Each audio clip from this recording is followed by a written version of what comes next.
আপনারা দেখতে পাচ্ছেন মামুনুল হক তিনি বের হয়েছেন।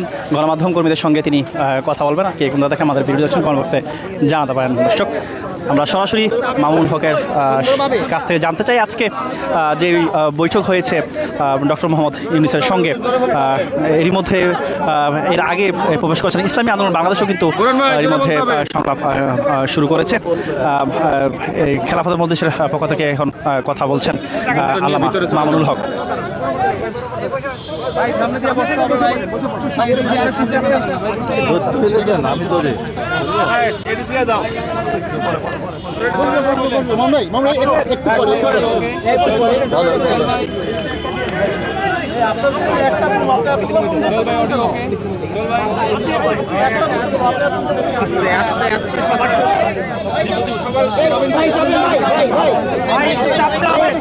পিছনে ক্যামেরা পাচ্ছে না, একসাথে ক্যামেরা দিচ্ছে না, ক্যামেরা ঠিক আস্তে আস্তে হয় না এখন হয় না ভাই, একটু সরে যায় সবাই আসসালামু আলাইকুম রহমতুল্লাহ। আজকে আমরা অন্তর্বর্তীকালীন সরকারের মাননীয় প্রধান ভাই এদিক দিয়ে চাপান না, পিছনে ক্যামেরাগুলো আছে, এই যে ভাই হ্যালো এই স্টিল যারা তার একটা ছবি নিয়ে দেন চলে যায়। তাহলে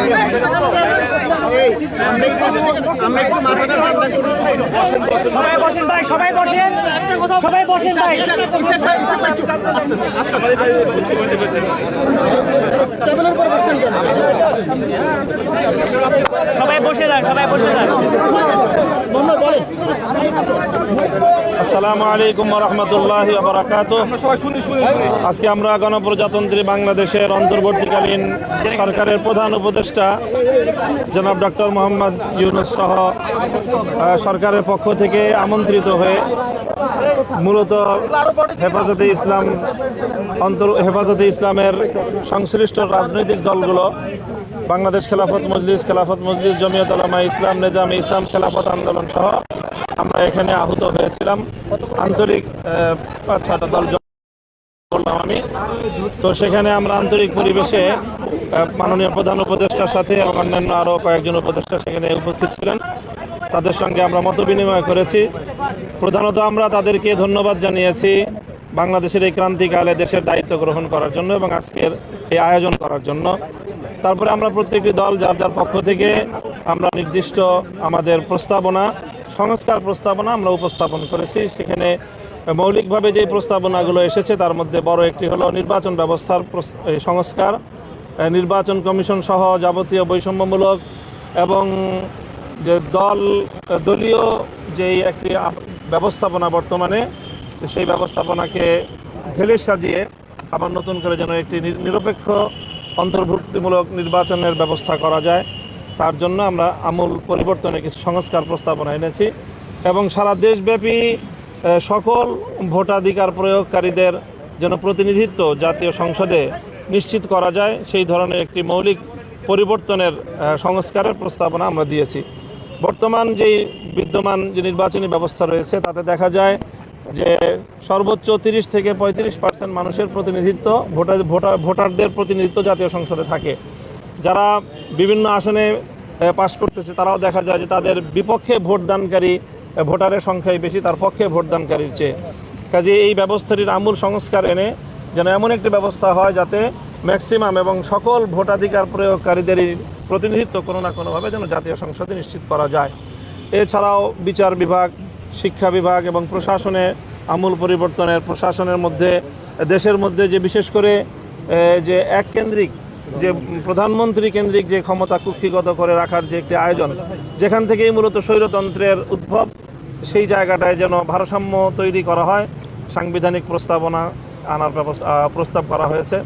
তার মধ্যে সংবিধানে যে আল্লাহর উপর অবিচল আস্থা এবং বিশ্বাসের যে ধারাটি ছিল সেটি বাতিল করা হয়েছে, সেটিকে যেন আবার পুনর্বহাল করা হয়, আবার যেন সাংবিধানিক সেই কিছুটা সংশোধনী এনে পুনর্বহাল করার আমরা দাবি জানিয়েছি। সেই ক্ষেত্রে 2বারের বেশি কোনো প্রধানমন্ত্রী যেন একসাথে পরবর্তীতে যেন তিনি দায়িত্ব পালন করতে না পারেন, সেই প্রস্তাবনা আমাদের পক্ষ থেকে ছিল। আর একটু বড় প্রস্তাবনা ছিল যে আমরা জানি হেফাজতে ইসলামের বিভিন্ন আন্দোলনে 2013 সাল, 16 সাল এবং 2021 সালে বহু মামলা, আমাদের অনেক হতাহত রয়েছে, শত শত মানুষ আমাদের হতাহত হয়েছে, তাদের অনেকের সন্ধানও এখন আমাদের কাছে নেই। আমরা সেই ব্যাপারে সহযোগিতা চেয়েছি যেন আমাদের সকল শহীদদের এবং নিখোঁজ মানুষদের কোনো একটি নিরপেক্ষ সুন্দর একটি প্রতিবেদন যেন আমাদের সামনে আসতে পারে এবং সকল হত্যাকাণ্ডের যেন বিচারের ব্যবস্থা, বিশেষ করে ট্রাইব্যুনাল গঠন করে হলেও দ্রুত বিচারের ব্যবস্থা যেন লেন্দি কোনো প্রক্রিয়া যেন না যায়, অতি দ্রুত সেই বিচারের ব্যবস্থায়, বিচারের আওতায় যারা মূলত দায়ী এবং তাদেরকে যারা নির্দেশদাতা, যারা সংশ্লিষ্ট ছিল, তাদের সকলের জন্য বিচারের একটা আয়োজন করা যায়, সে ব্যাপারেও আমরা দাবি জানিয়েছি। এছাড়া দেশের কোনো নীতিমালা, আইন প্রণয়নের ক্ষেত্রে ইসলাম বিরোধী কোনো নীতি, আইন যেন প্রণয়ন না হয়, সেই বিষয়ে আমরা প্রস্তাবনা এবং দাবি জানিয়েছি।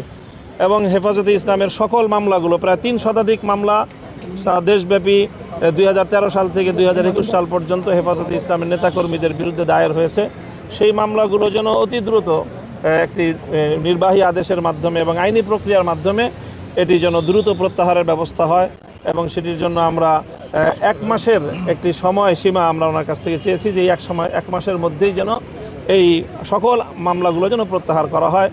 তো মাননীয় প্রধান উপদেষ্টা আমাদের সকল দলের বক্তব্যগুলো খুব ধৈর্য সহকারে শুনেছেন এবং অত্যন্ত সৌহার্দ্যপূর্ণ আন্তরিক পরিবেশে আমাদের এই বৈঠক সম্পন্ন হয়েছে।